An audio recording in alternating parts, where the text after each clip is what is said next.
Just 90 minutes drive southeast of Melbourne, Phillip Island, with its rugged beauty, is the perfect destination for a short break.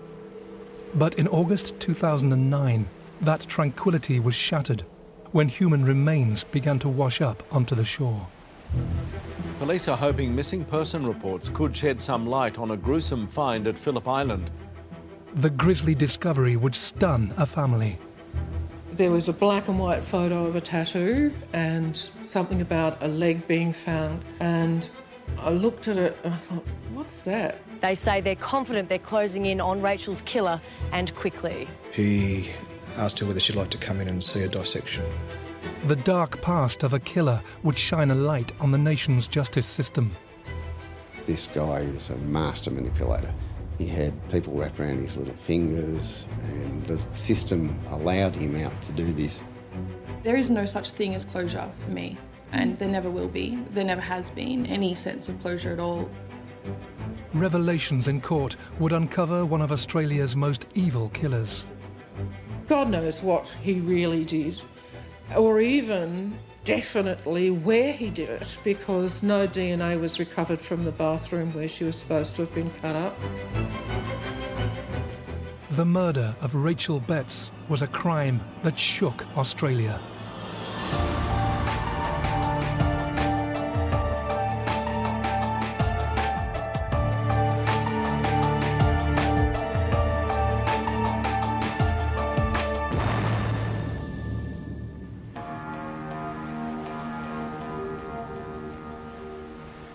In August 2009, 27-year-old childcare worker Raechel Betts went missing from her home in Epping, a northern suburb of Melbourne.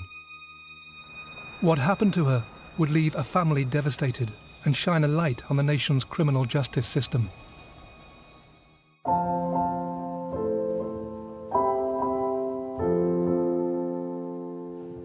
At the start of Raechel's life, Raechel was an only child for about 11 years. I had her at a time when most of my friends didn't have children, so she was very popular with my friends. She was a real asset to the family all the time. She was great with her cousins, my nieces. She was the eldest of the 7 girls. Raechel was a very loving girl. It's not unusual in a step-parenting situation where the children are not too happy about one of their parents having a new partner and vice versa, and possibly having step-siblings. And Raechel built bridges between my children and the younger 2 girls. Raechel was really good at making friends with strangers pretty much on the spot. Anybody she wanted to meet, she would just march right up and do so. Very bubbly and very good at making people feel welcome and like they were instantly the most important person around her. Just fun and lovable. Although we lived together, sometimes we didn't see each other every day. I'd hear her get up in the morning. I always knew she was up and awake and getting ready because I could smell her toast and coffee. She was always happy and bouncy. She was always happy to see you, happy to help. She was just one of those people who inspired you to be better. She was Raechel. You have a problem, you call her, she's there. I could always call and talk to her if I was, say, having an argument at home or worried about school or my personal issues with friends or anything like that. She always made us feel that she would never judge us. As she got older, she began to be interested in other things like education. She really wanted to be a teacher and a carer of children, which might have been influenced by babysitting us all the time. Raechel had devoted her life to children. By the age of 27, she had a successful career as a childcare worker. But unfortunately, she wasn't able to have children of her own. In late 2008, she met 2 teenagers who were looking for a place to stay. Raechel's caring nature meant she was quick to welcome them into her home. Raechel had met them through a friend of ours' neighbour, so they started to drop in and they were both having issues at home. So Raechel, being Raechel, went, any problems, you can always come here and stay here. When Raechel took the girls in October 2008, November 2008, the second one, they really took over her life. And at first I thought that they were the source of the problems. The longer the girls were with her, the more she seemed run down, and I was sort of thinking, well, she's overworked and this is getting too much for her. She was always stressed about money and being able to get by, basically being able to provide. Had 2 jobs and she lost one of them. Faced with an ever-dwindling income, looking after the 2 girls was beginning to take its toll on Raechel and left her in an increasingly vulnerable situation. When an opportunity to make some extra money arose, Raechel was keen to take advantage. Raechel had met a fellow, and this fellow had been working with an older man, and that older man had said to this guy that he was looking for young people to recruit to sell drugs, and for some reason this guy introduced Raechel to him, and as I understand it, came round and did a sell, you know. Oh, look at you, you're trying to look after 2 kids and you're working so hard with 2 jobs, and, you know, you could have the girls through the day and run them around, and at night time you could go out to some nightclubs and pubs or whatever, and you can meet up with people, you can sell some drugs, you'll make a lot of money, your life will be easier, things will be better for you if you do this. How he managed to make that sell, I don't know, but she decided to give it a go. I guess she probably thought I could stop work for a while, see how it goes, you know. The problem with when you're moving with people who take those drugs, rather than just selling it, she was actually taking it. And it began to have quite a severe effect on her after a while. Raechel began abusing crystal meth, or ice, an insidious drug that is ravaging parts of Australia. It began to take a terrible toll on Raechel, both physically and mentally, and her life began to spiral out of control. We actually end up having, after living together for years, end up having a bit of an argument, and I moved out in March of 2009. I can honestly say she probably knew me better than anybody, and same for me with her, but by that time I couldn't tell you what she'd been up to for the day. Usually I could tell you what she ate for breakfast, lunch and dinner. She started to develop some of these symptoms of paranoia, and it was obvious that something was wrong. She said there were all these people she didn't know were coming around, friends of the young girls were coming around, and she was feeling uncomfortable and unsafe. This paranoia thing that comes with taking these drugs was affecting her. She started becoming delusional. She had all kinds of strange experiences where she thought she was being watched or being followed. She was involved in a car accident where this car came through a red light and she thought that it had been set up and somehow deliberate. These sort of delusional ideas that do come with that particular drug, ice. Her teeth were very important to her. Smile was beautiful. And here she is taking this drug that is making her grind her teeth. And that really distressed me. I cried when I saw she had a baby's dummy by the bed to put between her teeth so that she wouldn't grind them and that she'd protect those front teeth. But my God, what is going on here? And I could see that there was this deterioration in her. The final straw for her friends and family came when Raechel collapsed at her friend's home. She went to the hospital to be examined because they thought they may have been drugged and raped. So took her to the doctors to make sure everything was checked out. They were safe, blood tests. The crisis assessment team came because she She wasn't well. Unfortunately, I think it was the drugs that got to her and made her paranoid. They assessed her, took her to the hospital, got her into rehab to dry her out, and July she was back here with us, with her sisters and myself, and in a safe place. Despite returning home, the temptations of her other life were proving too much for Raechel. She had a party one night, a couple of friends round, and the girls were here and they had come out to stay for a couple of nights, and they were getting noisy. The point is to keep her away from any drugs, and there wasn't supposed to be any drugs, so I asked them to leave. Anyway, Raechel took it as an opportunity to go and take the girls and go off to this other place that she had been organising for them to live at. When she was leaving, she was distressed, and I was quite distressed too. She just felt, I think, stifled, living under her mother's roof again.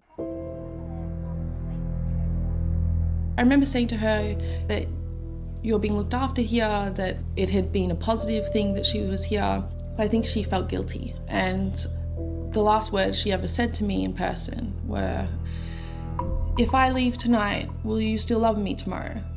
And I started to cry and said, "Of course I will." I felt like I had only just gotten my big sister back for the first time in quite a while. And to have her leave that night, I was filled with dread. I knew that nothing good could come of it. What her family couldn't have known was that it would be the last time they would see Raechel alive. Human remains have washed up on a beach southeast of Melbourne. The gruesome discovery was made by a man jogging along Ventnor Beach on Phillip Island.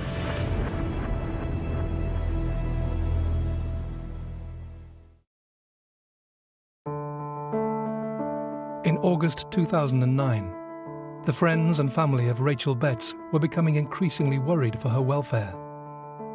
The 27-year-old childcare worker had, in the last few months, been involved with both drug abuse and dealing, and her loved ones were growing concerned. I rang her up especially to say to her to please come home here to this house. I said to her, "I'm really worried. You're not safe there. You're safe here. Please come home," I said. They were my last words to her. Please come home.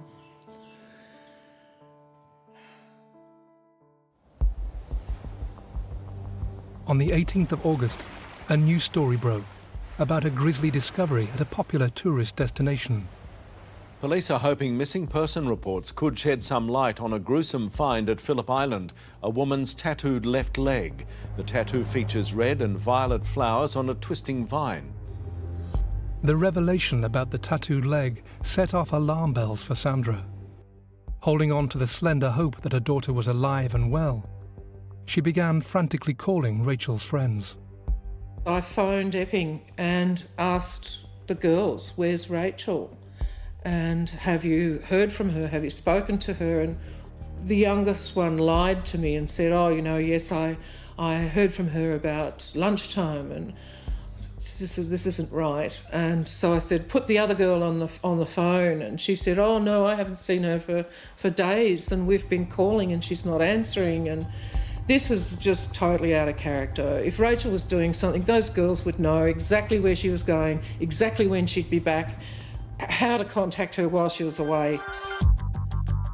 Raechel had disappeared and we didn't know where she was, and Sandra was getting very frantic. She'd started placing calls to friends and family and sent text out to everybody that she thought Raechel knew. Her mother called me up one time and messaged me, so 12 at night time, midnight, and I've gone, "Who's messaging me at midnight?" And I found out it was a clear call with Sandra, Raechel's mum. "Have you seen Raechel?" So I called up and said, "This is David." "No, I haven't seen her for 2 months. She's supposed to be in rehab." And that's when she told me about the foot they found on the beach. with the tattoo same as Raechel's. So there started the cause to worry that Raechel may have died or something may have happened to her. At the location of the grim discovery on Phillip Island, detectives were beginning to arrive at the beach that was now a crime scene. I was afternoon on call on Sunday, the 16th of August 2009. I was contacted by Detective Sergeant Sean Audley, and he advised that a leg had been found at New Haven Beach, Phillip Island. It was a female leg, a full female leg. It had been severed around the hip joint. It appeared that I guess it would be a non-survivable incident that had occurred, so expected foul play pretty much straight away. There was a floral tattoo on the foot, and it gave us something at least to go and start checking our records to see if there were missing persons, firstly, and there's various databases of people with tattoos. They were looked at in the following days, and we weren't really getting anywhere with that. That came to nothing. Rain got onto the computer and looked up some photos on Facebook, and she saw a photo of Raechel dancing barefoot, and it was definitely the left foot that had the tattoo on it. And that's when I phoned the police and said, look, I think that this is my daughter. DNA testing conclusively proved Sandra's worst fears. The leg did indeed belong to her daughter. 3 weeks later, further remains were found on another beach, followed by reports of a right leg sighted by the crew of a ferry. Tragically, the rest of Raechel's body was never recovered.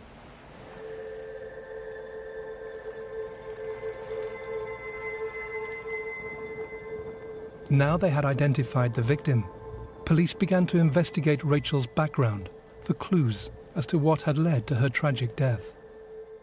It wasn't long until her associations with the world of illegal drugs came to light. She was working in childcare till about end of 2008, and after that point in time, 2009, it appears that that's when the drug dealing took off. Raechel had been given the impression that she could make easy money quickly. It meant for Raechel that she could get that bigger house, have that money for the rent and bond to move myself, herself, the girls, they'd have their own room. It wasn't for a lavish lifestyle, it was so that Raechel felt that she could provide for them. It just didn't work out that way for her. Raechel's mother, Sandra, was aware that her daughter was mixing with nefarious characters, and one name in particular was causing her great concern. 54-year-old parolee, John Leslie Coombs. I had conversations with her about John Coombs and said, this man sounds really wrong to me. And she said, well, he's got a criminal history. I said, well, you've got to avoid this person. This is not good. A search of Raechel's home in Epping was also making detectives suspicious about John Coombs. There were various diaries that mentioned various people that she knew, lots of phone numbers. Also, some drug dealing type of equations were in these things as well. There's a reference to being scared of a JC, whom we believe to be John Coombs. But the more digging we did, I suppose speaking to friends of Raechel, we realised that John Coombs was her boss in relation to drug dealing. And we also spoke to one person who said that Raechel told them that she was going fishing with her boss, and she was looking forward to it. Going fishing seemed to be code for going away and dealing in drugs or drug type of trip. And those closest to her knew that's what the terminology meant. And we also go through the list of names of people that she knew, and obviously John Coombs stood out because of his prior criminal history. Raechel's family, they knew obviously how close Raechel was with these girls in her care, and they found it very hard to believe that these girls didn't know where Raechel had gone on that Tuesday evening. These girls were very fearful.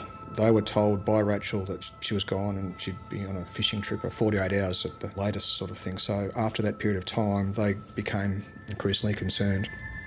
They did know that she went away with John Coombs, but they were terrified to speak with us about it. They thought the best course of action was to keep it to themselves. I think they got a bit of an idea that we were on the right track with Mr Coombs anyway. I dealt with the two girls fairly regularly over that first 2 months. I ended up taking about half a dozen statements from the youngest one, who was probably closest to Raechel. And she took a while to warm to us as well, because all she'd really known, I suppose, was she'd seen Raechel drug trafficking, and I guess police were the enemy if you're out there drug trafficking. And after a while, she decided that it was okay to divulge what she did know, and she knew a lot. With the help of the young girl, detectives were able to trace Raechel's last movements. On the 10th of August, 6 days before her remains were found, Raechel drove the 20 minutes from Epping to Heidelberg, where she left her car, and was allegedly picked up at some nearby shops by John Coombs. The last time anyone was in contact with Raechel was 6:30 that night, when she spoke to her friend Deanne on the phone.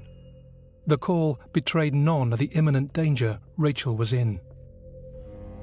She'd said to me she was going fishing. She'd be back, and I said, well, you know, because we'd planned to meet up on the Monday. And she said, no, yeah, I'll be fine, I'll be back.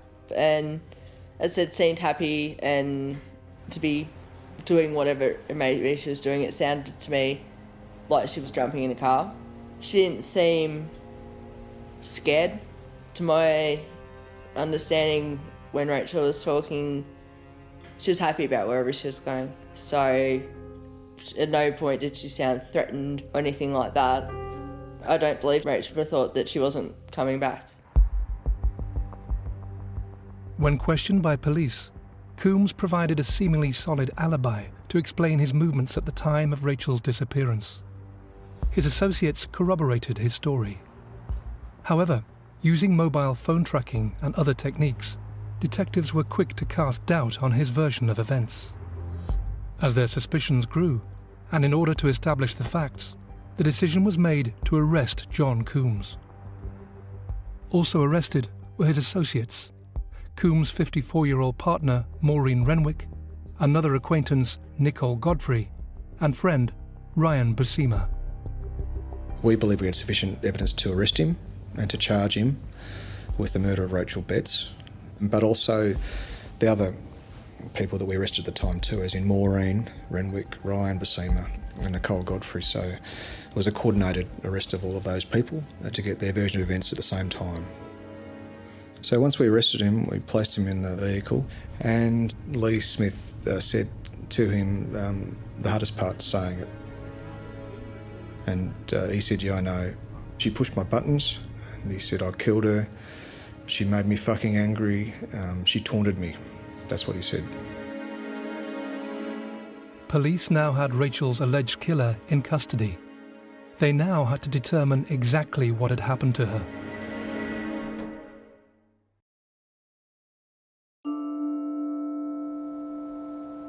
With the suspected murderer of Raechel Betts in custody, the dark, chilling past of John Leslie Coombs began to emerge. In the first of a series of interviews with the alleged killer, the detective's first task was to try and establish from Coombs exactly how Raechel had met her tragic and untimely death. No one really knows exactly what happened to Raechel. We've got Mr Coombs' version of events as to when I interviewed him. He said that they drove down there together to Phillip Island, to 3 Terry Crescent, Wimbledon Heights, Nicole Godfrey's house, and that they arrived there after midnight, and that Nicole Godfrey had a cup of coffee or a cup of tea with the two of them. Mr Coombs says that after they had their coffee or whatever, Raechel went and lay in one of the rooms on the bed. Detectives were stunned when, in an effort to explain what had happened to her, Coombs claimed that Raechel was implicated in the abuse of the 2 girls she was caring for. Mr Coombs claimed that Raechel let him know that she'd allowed for the girls to be sexually assaulted, and that she made money out of it because the girls got to pay her debts. And Coombs claimed that infuriated him, and he decided to put her in a sleeper hold and strangle her. I said, well, how did you do it? and he showed with arm movements as to what he did in relation to strangling Raechel. Coombs went on to describe how he mutilated Raechel's body. He said that she deserved to die, didn't deserve to go to leave this earth as a woman. So he says he's stabbed her repeatedly in the breast region, and we believe that was after she'd died. You had to look at it as if this was a side of beef. That's how he kind of described it. It was something where the life had gone. It's a piece of meat that he had to just make the cuts, separate the joints, treat it like that. That's how he referred to it. He did that when I interviewed him. He explained it that way, and he also explained it the same way to Maureen Renwick in a prison phone call. He said he had to make something bigger, smaller. Pretty horrendous. Another chilling version of events came from Nicole Godfrey, Coombs' acquaintance, who was present in the house on the supposed night of Raechel's murder. She talked about limbs popping and things like that she could hear, and that at one stage he asked her whether she'd like to come in and see a dissection. So she was certainly present whilst this was going on in her bathroom, and it was quite a small 3-bedroom house down there. Despite the detail and the description, detectives questioned the veracity of Coombs' version of events. At one point, he did talk to Maureen on the phone about it, and he said something about the manner of death, and it was like one click. It was the cleanest kill ever. So you hear that and you say to yourself, well, what is that then? Is that a strangulation? Is that breaking of the neck? Or what is that? It could be I don't know. In my mind, I saw him cutting out her tattoos on her abdomen. He also cut her breasts off. And again, we got all kinds of stories. Oh, he used 5 different knives. Oh no, he used a box cutter that you keep cutting the thing. It's hard to believe a word that comes out of Mr. Coombs' mouth. It's very difficult to know when it was that she was actually killed. There was no forensic evidence, but they did clean with bleach-based cleaning products. God knows what he really did, or even definitely where he did it, because no DNA was recovered from the bathroom where she was supposed to have been cut up. It came as no surprise to Sandra Betts when John Leslie Coombs was charged with her daughter's murder in November 2009. When the police asked us who did we think it would likely to be, we said John Coombs, because we knew he had some kind of criminal history. And at the time, that was all I knew. I now know a great deal more about him. There was a lot of police reports, a lot of coronial reports that we had to go through to look at Coombs' past, and it's a very dark past. We were told that Coombs had 2 previous convictions, and 2 major previous convictions where he'd killed 2 people. He killed a fellow by the name of Michael Sperani in February 1984. Michael Sperani lived in the seaside town of Mount Martha. In 1984, he was selling his car, and his potential purchaser was one John Leslie Coombs. On the pretense of confirming whether the car could tow a boat, Coombs hitched up a trailer and then offered Michael the chance to accompany him on a trip out to sea. John Coombs enticed Michael Sperani to come out for a ride on the boat. It transpired that Sperani was dating one of Coombs' friends, a relationship that his friend disapproved of. Coombs seemingly had thought of a solution to this problem. It appears he was assaulted on the boat, and he was stabbed by Coombs. He was thrown out into the water, and Coombs then ran over him with the boat's propeller, and then after a while went up to him and pulled him up slightly and then stabbed him some more. And Coombs made a comment to his wife at the time when he later relayed what happened, and said that he stabbed him a little bit so the fish could finish him off.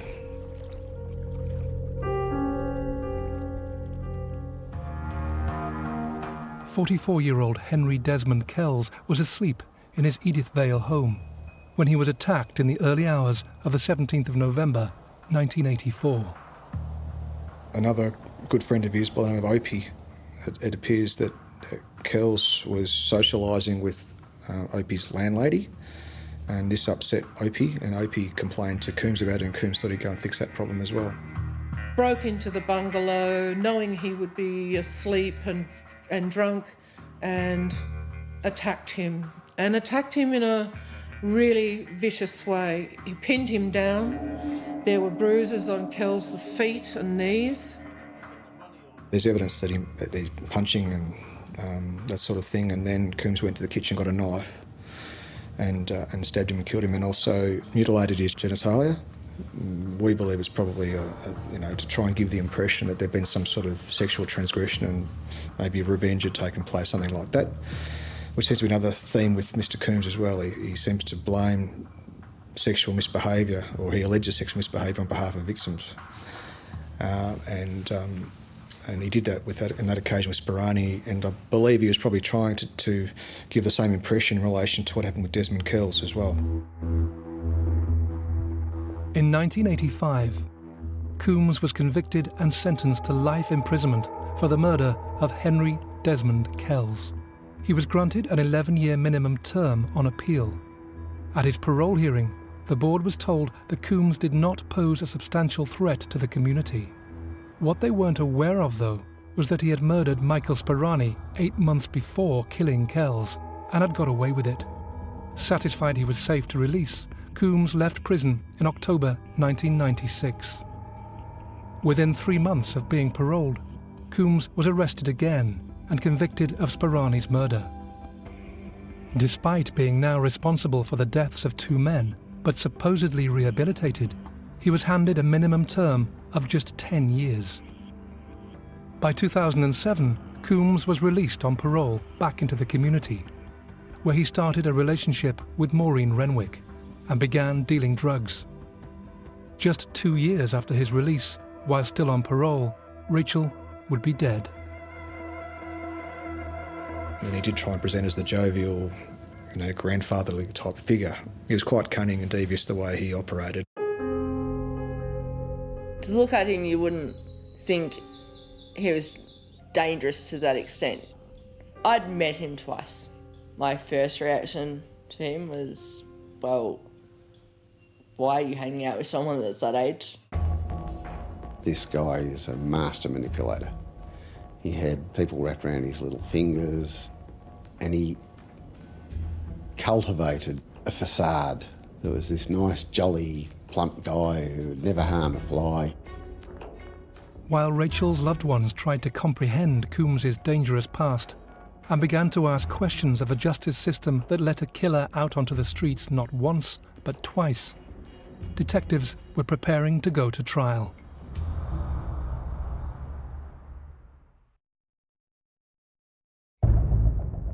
In 2011, John Leslie Coombs was about to appear in court, charged with the murder of Raechel Betts. For his victim's family, the trauma and devastation of the past 2 years was about to be played out in public.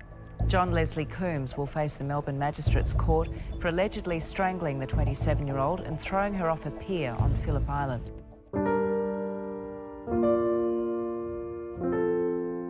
First, you have the committal in the Magistrates Court, where they test to see whether the proceedings will be successful in the Supreme Court. It means that Coombs was able to introduce things in the Magistrates Court, claims about Raechel which were untrue. The committal process, the media report all the things that are a bit sensational and made Raechel look to be a drug-using, drug-selling woman. The worst parts, I suppose, that came out from the witnesses, that was what was reported. He claimed that Raechel had set these girls up for sex acts, for money and all this rubbish, and the girls were interviewed in the court and they said, no, that didn't happen, Raechel would never do that to us, etc. But he did succeed in besmirching her name, which was what he wanted to do. He got this rubbish into the press. He said that, Raechel said that if he played his cards right, she could have his way with the little one, as in the young girl, the younger of the 2 girls. When I interviewed about that and told him that he didn't say that previously to me, he goes, "Oh, I did." Well, he didn't. We went back and checked the transcripts from the interview and he never did. To me, it was just another excuse to paint what he'd done in a better light, like as if he was doing society a favour by what he'd done. I don't believe that she exposed those girls to or encouraged any sort of interference of them, or allowed it to happen. There's no evidence at all to suggest that, apart from what comes out of Coombs's mouth, which cannot be believed at all. Little could prepare Raechel's family for the emotional torment of being exposed to the baseless allegations about their sister, peddled by John Coombs. We had to put up with a lot of lies being told about Raechel in the media, and we weren't really allowed to say anything back or do anything back, which was very hard for a long time. I never realised how much the journalists themselves are able to pick and choose interesting or sort of headline-grabbing elements of any given case and put it together in their own way. Because the way that cases like these are portrayed to the public have a really quite a large influence on how the public then see the victim or see the perpetrator. The way victims and their relatives are treated in court was a shock to the Betts family, and something they have been inspired to try and change. That's an issue I'm raising at the moment, along with the issue of having your own barrister in court to represent the victim's interests specifically as a third party. And I think that that's something that happens in a lot of countries around the world, and it needs to be looked at here. We need the pendulum to shift a bit the other way.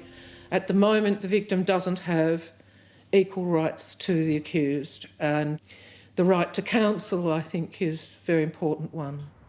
After the committal, we were booked off for trial, so organised all the witnesses, and then on day one of the trial, he decided to plead guilty. On the 26th of August 2011, John Leslie Coombs was sentenced to life imprisonment without the possibility for parole for the murder of Raechel Betts. The judge ordered that his sentence would be served cumulatively with his existing term for the Sperani murder. In passing sentence, the judge described Coombs as someone with a frightening predilection for murder.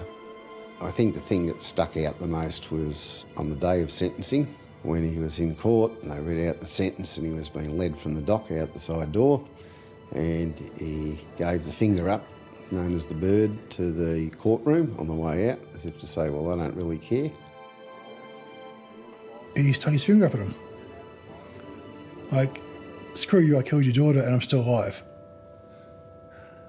Like, he's a monster who doesn't deserve to be alive. It's really hard to say what justice is, isn't it? We got the best outcome that could be created in the circumstances. We got a judge who saw through all the lies and the stories and the accusations that Coombs made, and who saw that this is a person who had to get a life sentence with no minimum, and he really saw it clearly for what it was, because he didn't make them concurrent. He made consecutive life sentences. It will be life followed by life, and no minimum set. As a way of coping with the loss of her daughter, Sandra Betts has fought for a more rigorous examination of the parole system, something that is a cornerstone of the Australian legal process. Parole is a system that enables the gradual supervised release of people from prison into the community. So typically when someone is sentenced to a term of imprisonment, they will get a minimum sentence and a maximum sentence. And what determines when they're released after serving that minimum sentence is a decision by the parole authority, the parole board, and they have to decide, is it appropriate for that person to be released? Well, the parole system was so broken. Coombs was recommended for parole on the basis that he was assessed as a low risk, a double murderer. I wouldn't have thought that that could be possible given the sentence he had. But because he was assessed as low risk and the parole board didn't question this, he was assigned to a junior corrections person. He wasn't monitored very much. So there weren't the checks, the cross-checking on what he's saying is true or not true, and what he's doing is what he says he's doing, what accommodation is the appropriate accommodation. What we have seen in Victoria most recently is some very serious failures that have shone a light on the parole system, and that's been a good thing. It shouldn't have taken those horrific crimes for this kind of reform to happen. There's been a substantial increase in the parole board's budget. There's been improvements in the quality of information that is being presented to the parole board to enable it to make proper decisions around managing the risk to the community. We saw something like 10,000 decisions being made every year with only a few minutes for the parole board to consider each one of those decisions. When you consider the potential risks involved and the importance around those decisions, it really was an unsustainable practice that we had. That's now changing, and that's a positive thing.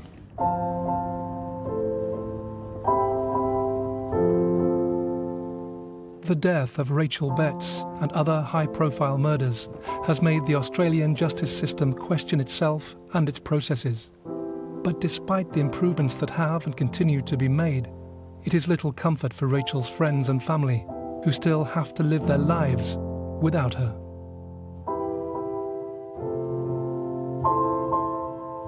The grief that comes with the sort of experience where your daughter is murdered is really intense and invasive, and it pervades daily life.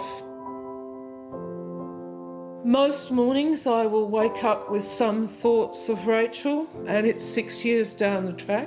And there's always the important times, that her birthday, she'd be 33 now.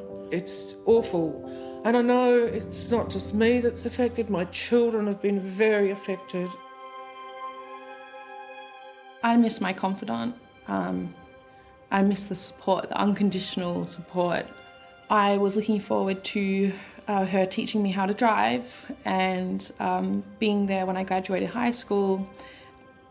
I have a sense of what she's lost as well, though, is what I've lost. I've lost my sister, my hero, but she's lost the potential of a full life.